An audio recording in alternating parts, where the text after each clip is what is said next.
Bueno, voy a presentar un trabajo que realizamos en el servicio de nefrología en la unidad de trasplante renal del Hospital de Niños de La Plata, sobre prevalencia de hipertensión arterial en trasplantados renales pediátricos. Bueno, para comenzar un poquito, la hipertensión ocurre muy frecuentemente luego del trasplante renal. Es un importante factor de riesgo de pérdida del injerto y también aumenta la morbimortalidad cardiovascular.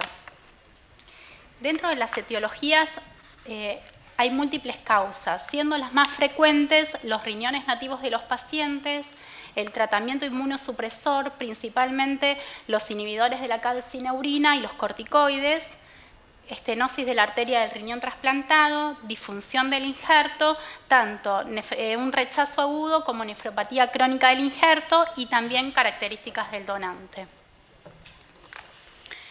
Nuestros objetivos fueron investigar la prevalencia de hipertensión arterial post-trasplante renal.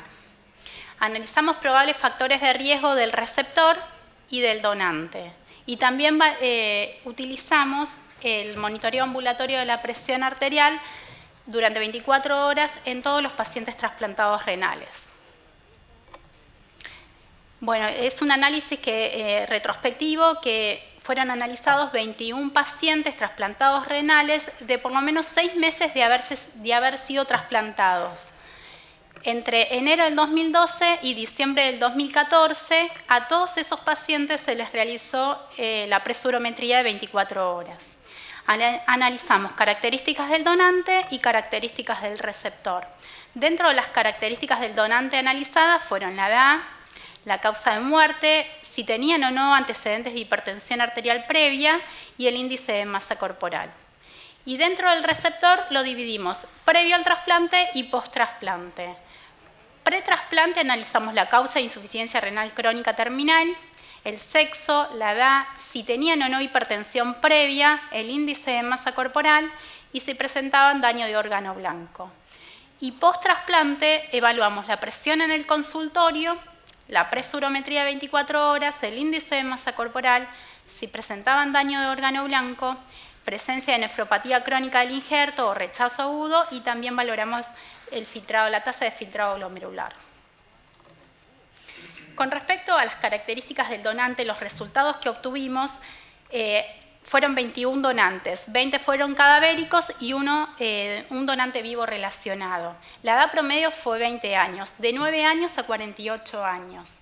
Las causas de muerte, la mayoría fueron por traumatismo encefalocraniano y 2 solamente por accidente cerebrovascular. Estos 2 pacientes que tuvieron accidente cerebrovascular eran hipertensos y también tenían un índice de masa corporal mayor al 25%. También se relacionó que el único donante vivo relacionado no era hipertenso, bueno, después voy a explicar un poquitito más, fue el único donante que después en el receptor estaba normotenso. Con respecto a las características del receptor, 21 pacientes fueron analizados, 12 fueron varones, la edad promedio fue 12.5 años, rangueando de 5 a 17, 18 años.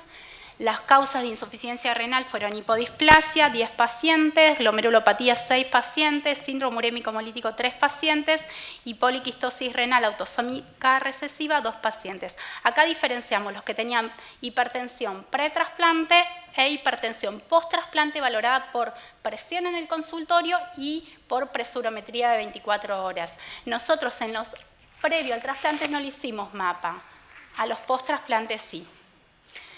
La hipodisplasia, bueno, fue discretamente significativa, 3 tenían hipertensión y acá 4, glomerulopatías, esto sí fue más significativo, que la mayoría de las glomerulopatías y síndrome urémico hemolíticos eran hipertensos pre y post-trasplante, quizás en el síndrome urémico hemolítico eran pocos los números de pacientes, pero la mayoría se convirtió en hipertensos post-trasplante.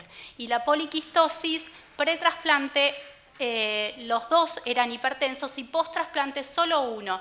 Y acá lo que quería remarcar es que el paciente que estuvo normotenso post-trasplante fue el que fue trasplantado con su madre, que es un donante vivo relacionado, y también coincidió que no recibía inhibidores de la calcineurina, sino que recibía rapamicina, que es un factor protector de hipertensión, no como los inhibidores de la calcineurina, el tacrolimus, principalmente los que usábamos nosotros.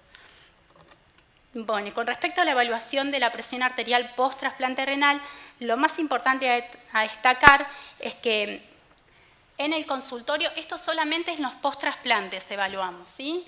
En el consultorio, de todas las patologías, 9 tenían hipertensión valorada en el consultorio y por mapa 12. De acá sacamos que 3 tenían hipertensión de guardapolvo blanco, ¿sí? Que en realidad en el consultorio era patológica y en el mapa fue normal, y hipertensión oculta 6, ¿sí? Fue de gran utilidad para nosotros el mapa para diagnosticar hipertensión oculta. 6 de 21 pacientes tenían hipertensión oculta, que es un 28.6%. La hipertensión de guardapolvo blanco fue solamente en 3.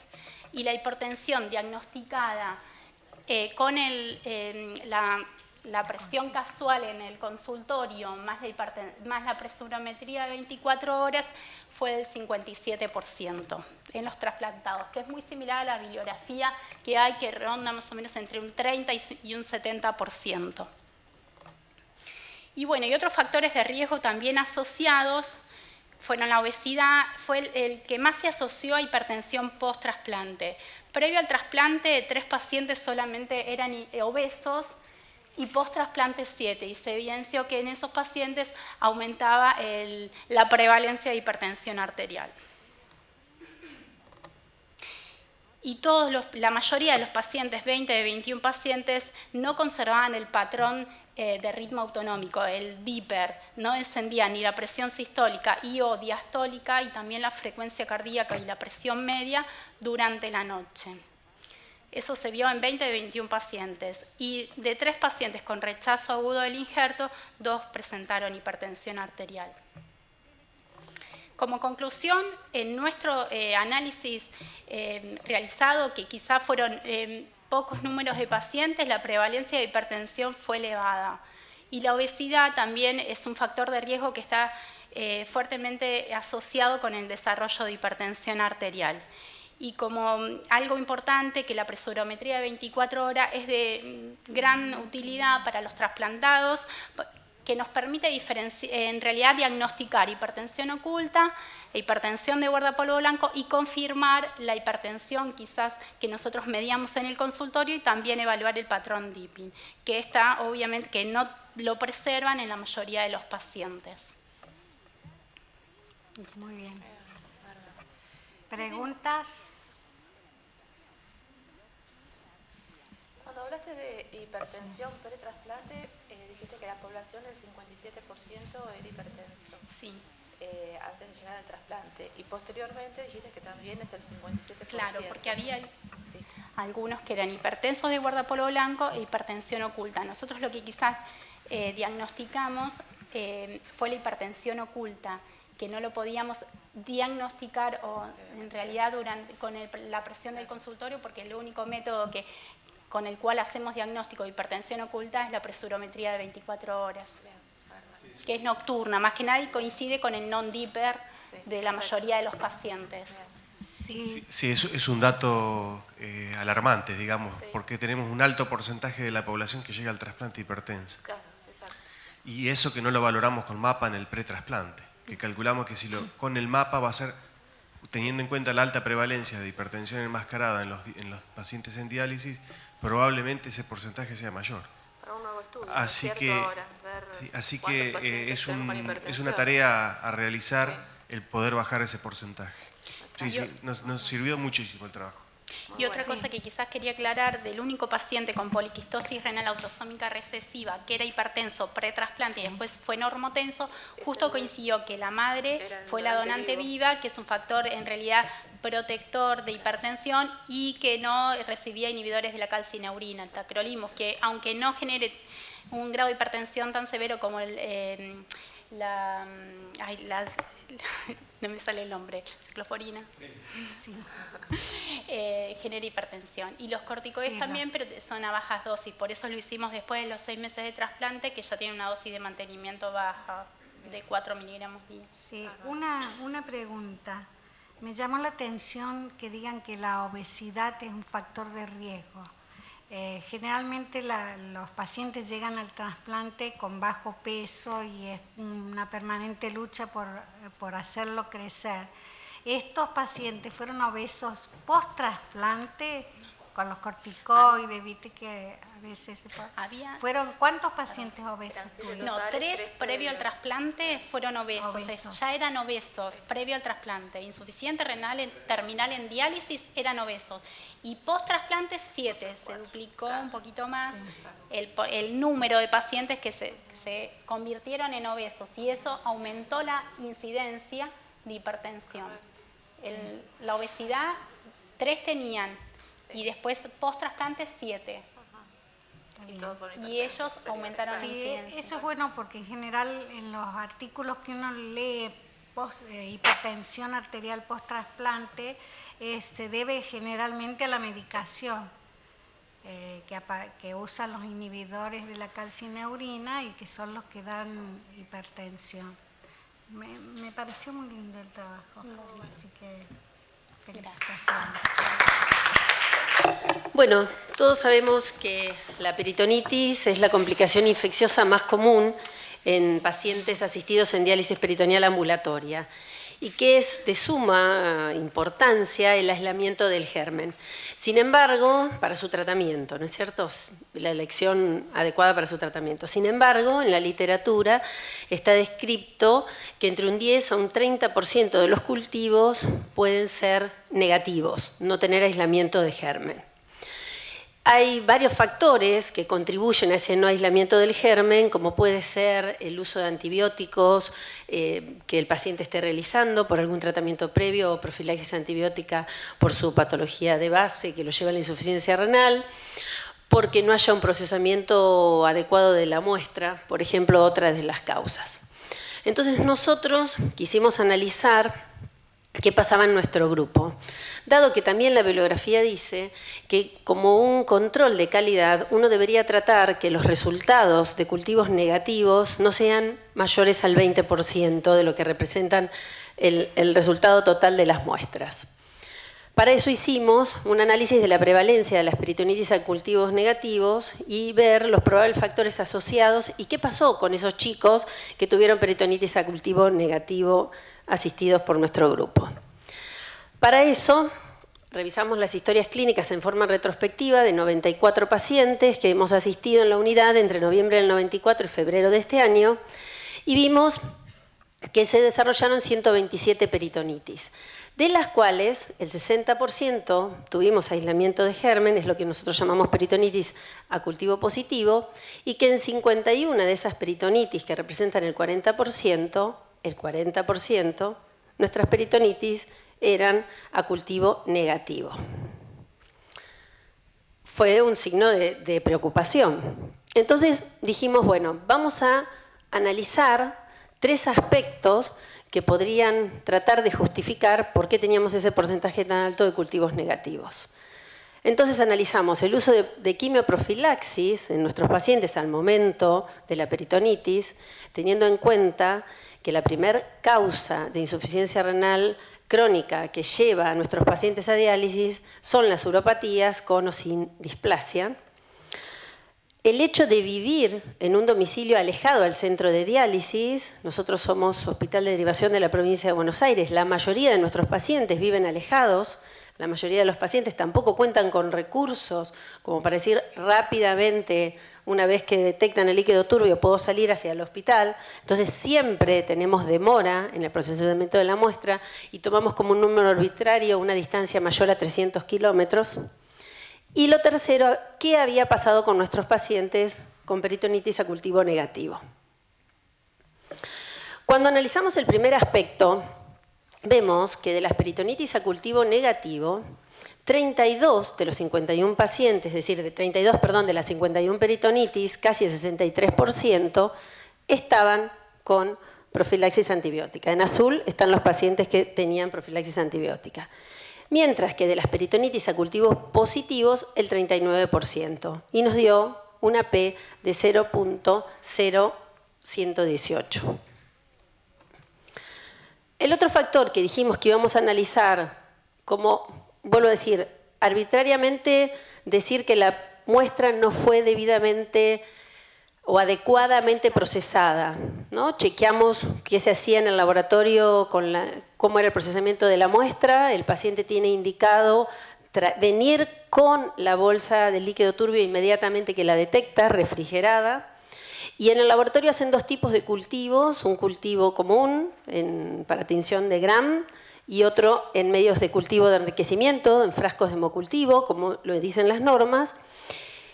Y ahí vemos que no nos da diferencia significativa entre aquellos pacientes que tuvieron peritonitis a cultivo negativo y los que tuvieron peritonitis a cultivos positivos. Es decir, que para nosotros la distancia no fue un motivo de no aislamiento del germen.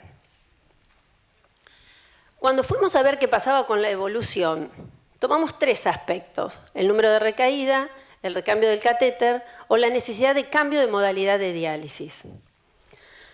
Y vemos que cuando analizamos el número de recaídas, los pacientes con peritonitis a cultivo negativo no tenían recaídas.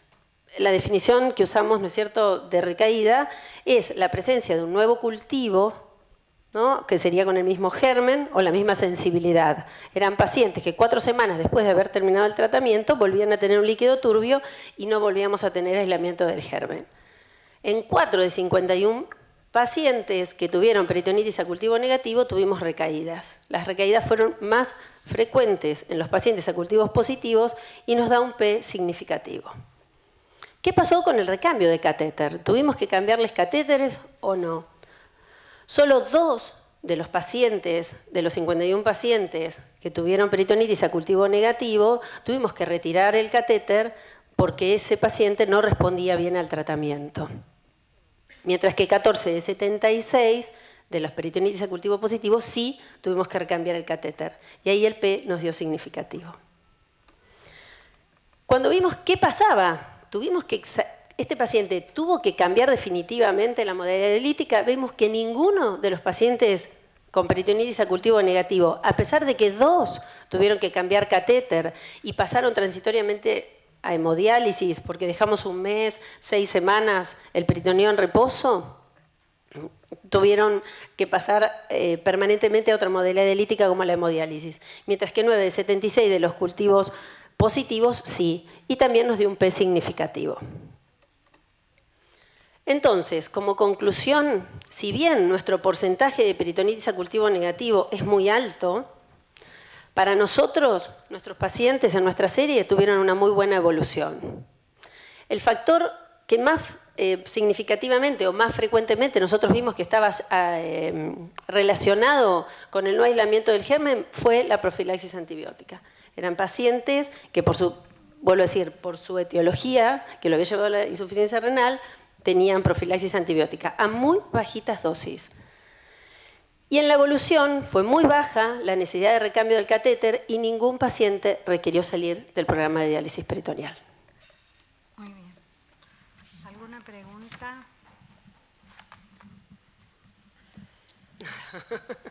Son todos ustedes, entre ustedes.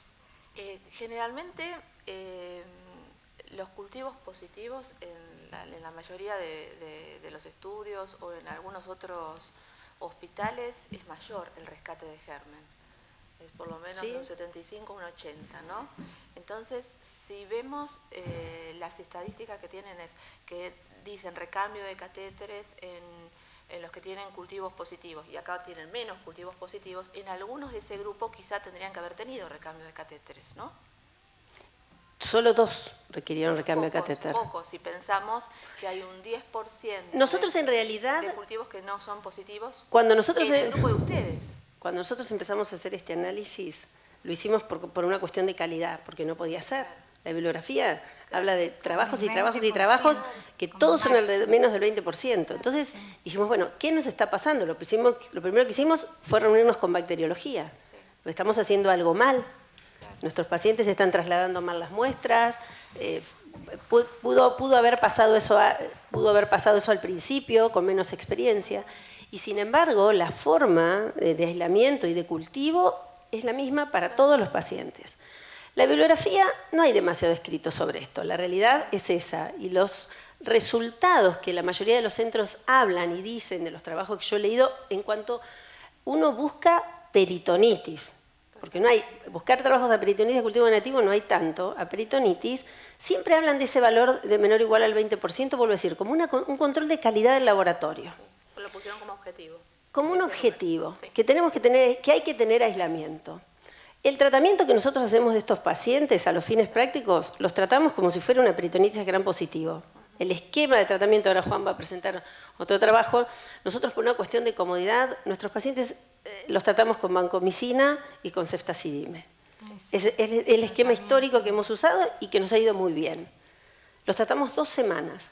No hemos tenido ninguna complicación en cuanto al trastorno de ultrafiltración, nada que uno pueda sospechar que incluso pueda ser un estafilococo un poco más agresivo, que eso es lo sorpresivo. Nosotros también nos sorprendieron nuestros resultados. Indiscutiblemente son negativos, a pesar que uno escucha que los demás recogen hasta un 75-80% de positividad, indiscutiblemente son negativos porque ustedes no tuvieron que cambiar más cantidades en ese grupo. Lo que pasa es que tienen un alto porcentaje, casi un 40% de pacientes que tienen quimioprofilaxis.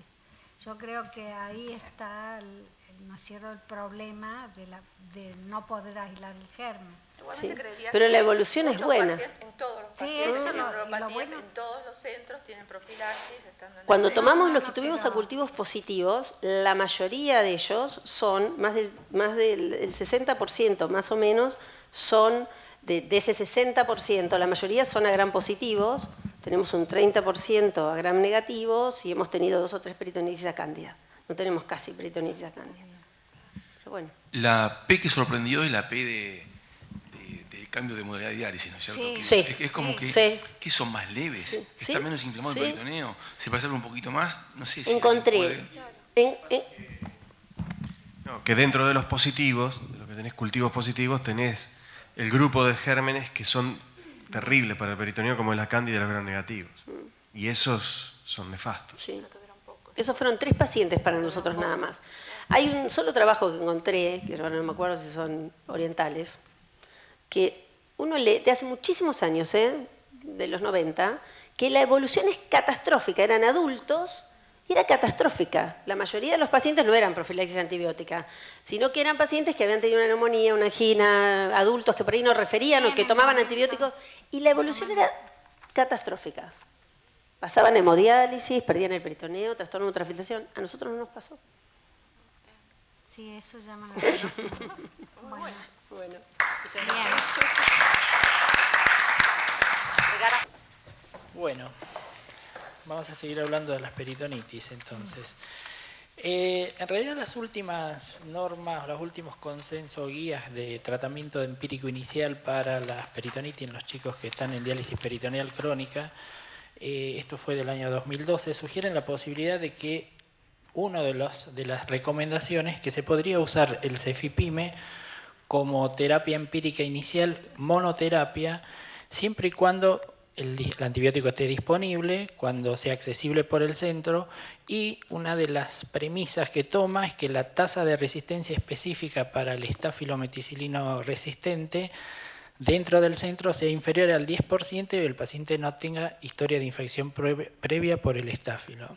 En nuestro hospital, en la actualidad, empleamos como terapia empírica inicial para las peritonitis la asociación de ceftazidime y un glicopéptido, que esto lo venimos haciendo desde las normas previas que habían salido en el año 2000. El objetivo que quisimos era ver si podíamos emplear la monoterapia con cefipime como terapia empírica inicial en estos pacientes del grupo del programa del Hospital Garrahan de diálisis peritoneal. Hicimos una evaluación retrospectiva, observacional, de una serie de casos, Analizamos todos los episodios de peritonitis que presentaron los pacientes desde enero del 2006 a diciembre del 2014, y las variables que analizamos al momento del episodio de cada peritonitis era la edad del paciente, el tiempo que tenía de diálisis, la modalidad dialítica, el cultivo que se había obtenido, el gérmenes, y si es que hubo identificación de gérmenes, y cuál era la sensibilidad antibiótica. De los resultados, 34 pacientes. Hubo en realidad 70 episodios de peritonitis en 34 pacientes. La edad, la media, de 8 años, casi 23 meses el tiempo de diálisis, y la mayoría de los pacientes estaban en una modalidad, los 3/4 estaban en automatizada, 27 pacientes estaban en ambulatorio manual y 9 pacientes tenían ambas modalidades, es decir, cicladora y un cambio manual durante el día. De estos 70 episodios, acá viendo un poco, 55 fueron positivos, obtuvimos gérmenes en los cultivos, que eso representa el 78%, y en 14 los cultivos fueron negativos, que nos representó el 20% en el centro. Un solo episodio de peritonitis no había podido ser tomada la muestra de cultivo por la distancia que vivía el paciente. ¿Qué gérmenes obtuvimos de todos los cultivos? De los 55 episodios de peritonitis en los cuales se pudo rescatar gérmenes, hubo una predominancia de gérmenes gram positivos, 63%, y en relación a casi el 30% de gram negativos y un 7% de levaduras y hongos. Dentro de los gram positivos, esta fue la frecuencia con la que se presentó el estáfilo metisensible, un 16%, el METI-R 18%, y le siguieron después los coagulasa negativos, metisensible y METI-R, enterococo y streptococo. De los gram negativos, el más frecuente fue la Klebsiella, seguida posteriormente por la Pseudomonas y la coli. Y otros gérmenes, como la Pseudomonas maltophilia, fue un 9%. En realidad, lo que nosotros estábamos buscando para contestarnos la pregunta que nos habíamos hecho era si podíamos o no usar la cefipime como terapia empírica inicial. Y lo que dice la norma o la recomendación es que se podría hacer una terapia empírica solamente si el porcentaje de meticilino coagulasa negativo, meticilino, el estáfilo METI-R, es inferior o igual al 10%. En nuestro grupo de pacientes, el porcentaje de estáfilo METI-R encontrado en los cultivos fue del 18%, por lo tanto, al ser superior al 10%, el uso de la monoterapia con cefipime no es aconsejable. Este resultado poco apoya al empleo del glicopéptido como parte de la terapia empírica inicial que estamos realizando en este momento, y sigue siendo obviamente válida la sugerencia que da la Sociedad Internacional de Diálisis Peritoneal respecto a que el patrón de susceptibilidad antibiótica de cada centro es lo que debe guiar a la selección del tratamiento empírico inicial. Bueno, buenas tardes. Yo presento un trabajo sencillo, lo que hemos hecho en equipo, que para nosotros nos dio un sacudón y fue muy importante. Es el cumplimiento de la técnica de diálisis peritoneal de los niños que realizan diálisis peritoneal continua ambulatoria en nuestro hospital. Nosotros nos pusimos para este trabajo, vimos que la falta de cumplimiento de la técnica está descrita en la literatura como consecuencia del agotamiento de los operadores. Esto deriva a un mayor número de infecciones en diálisis peritoneal continua ambulatoria, de fracaso de la técnica y pase a hemodiálisis, cambio de modalidad. Nos hemos propuesto 3 objetivos para este trabajo. Evaluar el cumplimiento de la técnica de los operadores, determinar los errores más frecuentes que encontramos en la técnica y determinar el momento oportuno para realizar un reentrenamiento de estos operadores.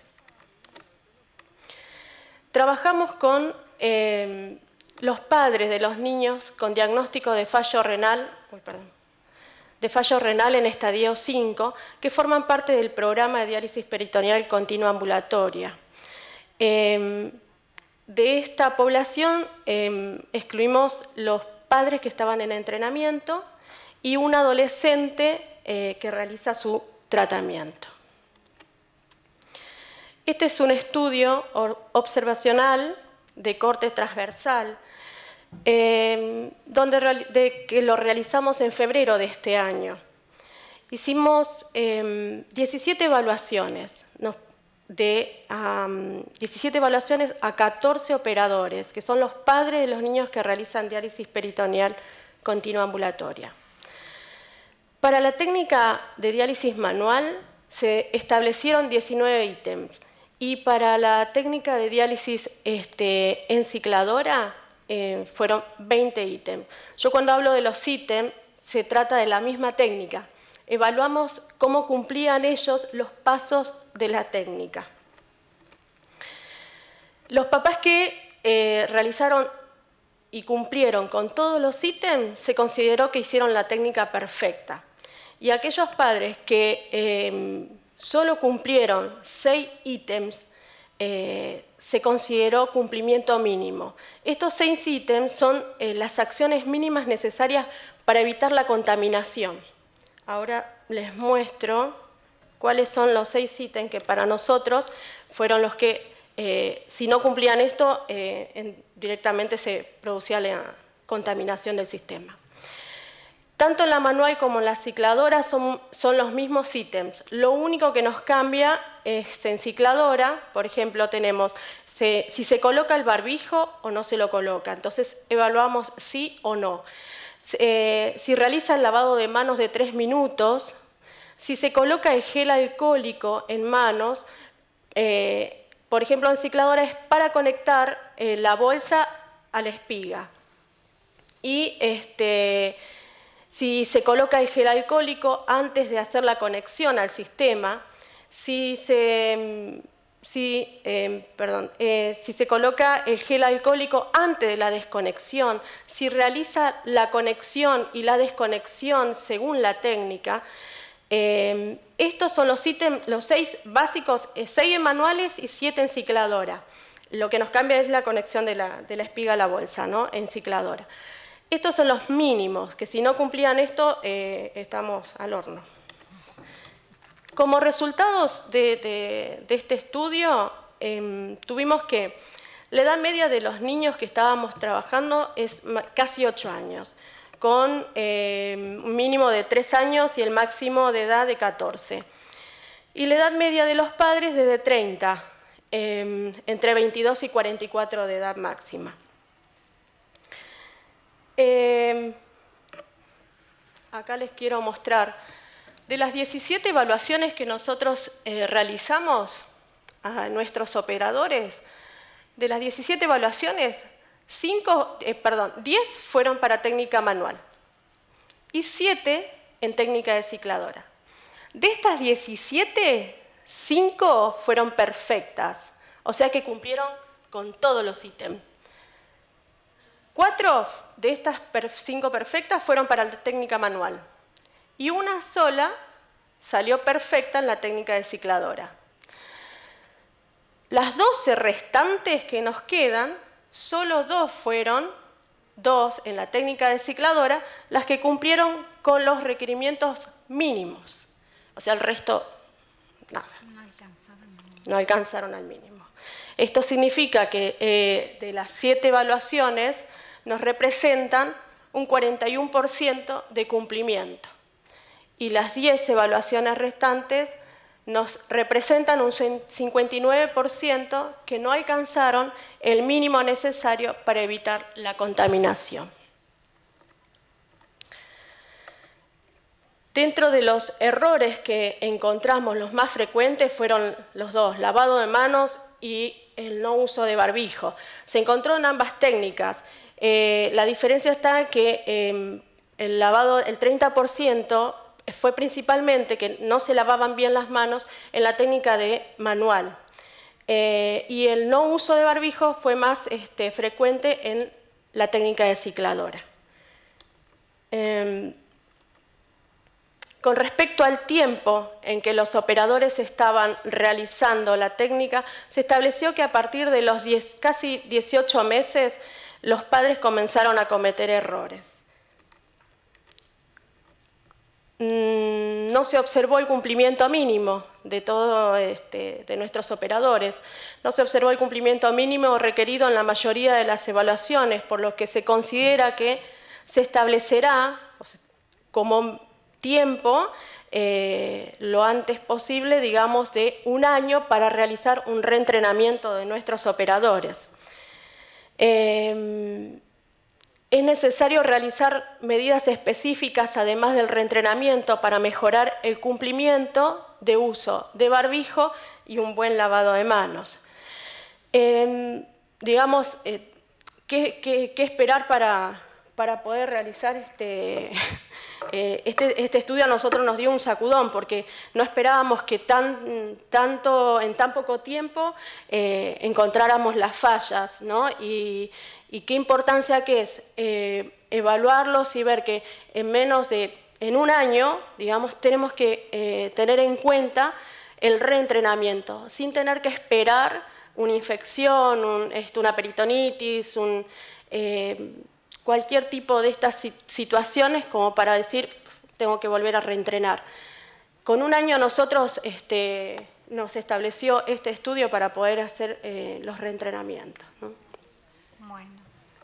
Una pregunta. Son 11 pacientes, ¿no es cierto? Son 11 pacientes. 11 pacientes y 14 operadores. 14 operadores. ¿Por qué hicieron 17 entrevistas?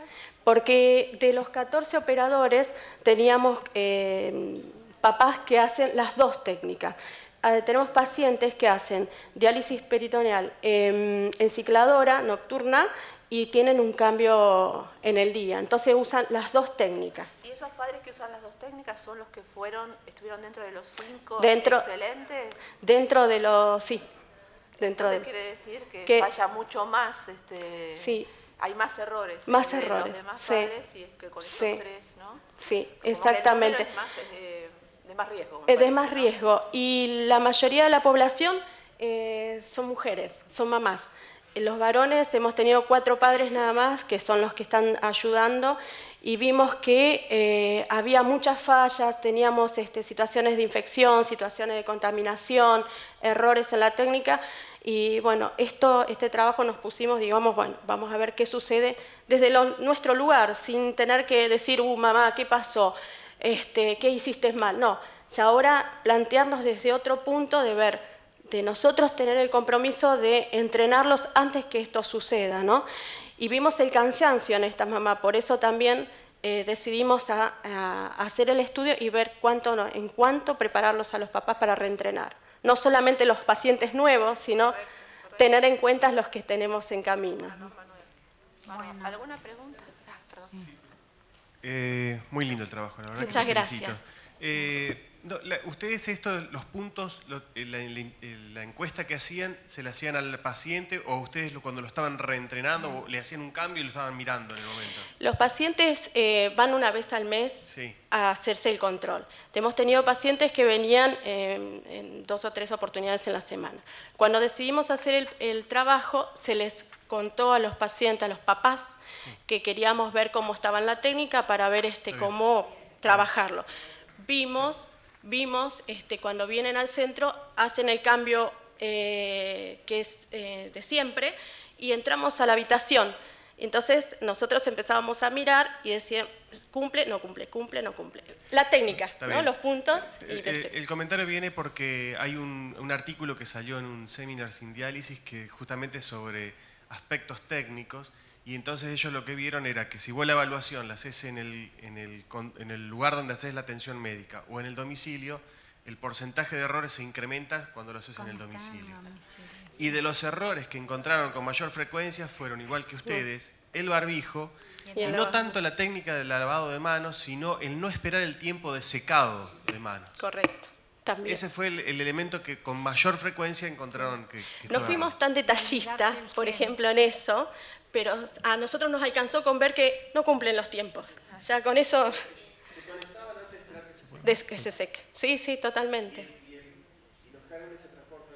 En la humedad de las manos, totalmente. Sí, lo que veían era que no hacían el tiempo. No cumplían los tiempos. No cumplían los tiempos. Todos concluyen en lo mismo, en que es necesario El reentrenamiento. y el periodo de tiempo vos lo ponés de acuerdo como vos quieras. Entonces, cada 6 Sí, en este lo determinamos al periodo de 17 meses buscando el percentilo 25, o sea, vos tenías Claro. dos grupos, el que cumplió Sí. bien y el que no cumplió bien. Tiempo de diálisis en cada uno, entonces buscamos el percentilo 25 del que correspondía a los que no cumplieron, es decir, que a partir de ahí ya empiezan a cometer errores. Y nos dio 17 meses el P25. Ahí establecimos como 1 año y medio, 1 año.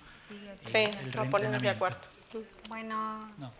queda pendiente el próximo trabajo. Y una cosita más, Sí. pues esto ¿Qué explicaba un relaciona? poco Sí. lo que yo Sí. mostré en Sí. el trabajo previo de Sí. por qué tenemos nosotros tantos gram positivos, porque en el mundo hay más tendencia a aumentar las peritonitis a gram negativo en relación a los gram positivos. Sí. Y nosotros tenemos al revés, tenemos mucho más gram positivos que gram negativos. Entonces, Ahora estamos está. haciendo mal. Por eso, Por eso es objetivo, sí, es el objetivo de hacer el trabajo de la cantidad de infecciones. Muchas gracias. ¿Sí? Nuestro trabajo se llama Experiencia en 25 años en el trasplante renal en pacientes complejos, urópatas fundamentalmente. Sabemos que el trasplante renal continúa siendo la mejor opción para un paciente con enfermedad renal crónica terminal y que los pacientes pediátricos con una vejiga anormal, ampliada o un reservorio urinario tienen dificultades anatómicas y funcionales que deben ser resueltas en relación al trasplante con el fin de evitar daño secundario por complicaciones. Esta fue nuestra experiencia inicial que se publicó en el Journal of Pediatric Surgery con 20 años de experiencia, donde hemos llegado a la conclusión que se podía realizar el trasplante en pacientes pediátricos con similar resultado en la población adulta y en otras poblaciones descriptas. Y el objetivo de este trabajo fue revisar los resultados y complicaciones del trasplante con dador vivo relacionado en pacientes pediátricos complejos. Y a su vez revisar el tipo y el momento de los procedimientos asociados en preparación para el trasplante en determinados pacientes. Se revisaron todos los trasplantes renales realizados en el periodo entre 1988 y el 2014 y se seleccionaron aquellos trasplantes renales complejos, los cuales fueron definidos por una o más de las siguientes características, según las características del receptor. Pacientes urópatas con peso menor de 10 kilos y aquellos que presentaban alteraciones vasculares. En total fueron 55 pacientes, el 84% de estos fueron de sexo masculino, que como vamos a ver después es por la etiología de la válvula uretra posterior como causa fundamental. El promedio de edad de estos pacientes fue de 11 años, con un peso entre 9 y 79 kilos. La madre fue el donante más frecuente en el 85% y el 9% no había hecho diálisis previa al trasplante.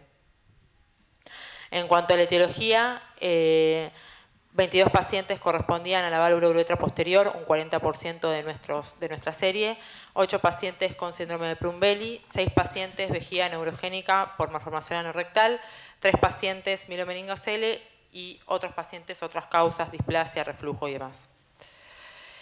En 55 pacientes del total, la anastomosis del uréter de receptor fue en el 82% de los casos un reimplante extravesical, Leach-Gregoire, en un 9% un intravesical, en 4 pacientes una ureter-uretroanastomosis del riñón del uréter trasplantado a trasplantar y en un solo caso un Taguchi. Se dejó un catéter doble J, derivación urinaria en 16 pacientes y 4 pacientes tenían vesicostomía, las cuales la mantuvieron durante el momento del trasplante y posterior.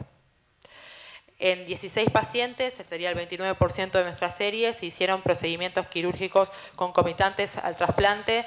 En 8 casos fueron nefrectomías del lado derecho, ureterocistoplastia en 4 pacientes, ostoma urinario continente tipo Mitrofanov en 2 y 2 orquidopexias. Esas son las imágenes que revelan el tamaño de riñón en caso de riñón multiquístico. Esa es la ampliación vesical concomitantemente al trasplante. Ahí ven las imágenes, una ureterocistoplastia.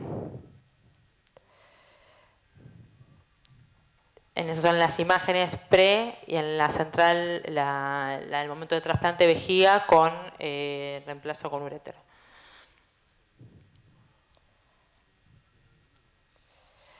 En cuanto a los resultados, el promedio de seguimiento fue de 157 meses, fue una experiencia de 25 años. La sobrevida de los pacientes fue del 98,2% y la del injerto 100%. La creatininemia promedio fue de 0,98%. Hubo un rechazo agudo en 2 pacientes, un rechazo crónico en 4 pacientes, e infección urinaria, la cual definimos por lo menos un episodio sintomático en 80% en los primeros 3 años, que se correlaciona con el seguimiento más estricto en los primeros años post-trasplante. En cuanto a las complicaciones quirúrgicas agudas, se constataron en 6 pacientes, que sería un 10,8% de nuestra serie. En un paciente un pseudoaneurisma micótico roto, en un paciente un linfocele, en otro paciente una discencia de la herida quirúrgica de la pared abdominal durante la internación. Y en cuanto a las complicaciones urológicas, en un paciente necrosis ureteral, en una perforación vesical y una estenosis ureteral. En cuanto a las complicaciones quirúrgicas tardías, fueron en 13 pacientes. Un paciente presentó estenosis de la arteria renal.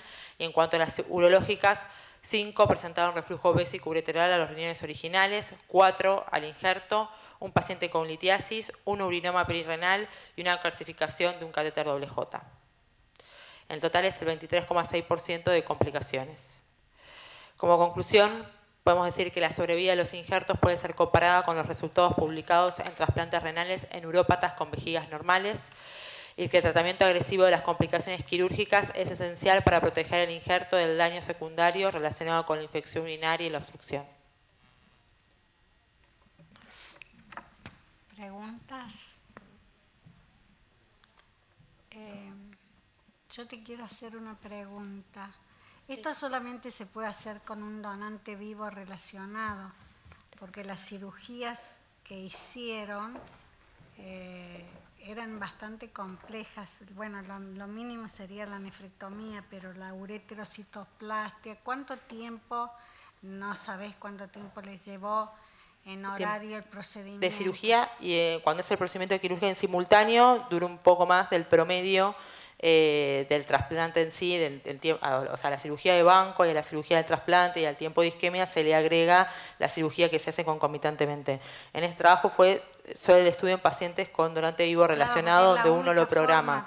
Generalmente están descritos en pacientes con donante cadavérico. Lo que uno tiene en cuenta es que cuando el donante cadavérico es el momento que sale la cirugía y es la oportunidad quirúrgica que tiene el paciente.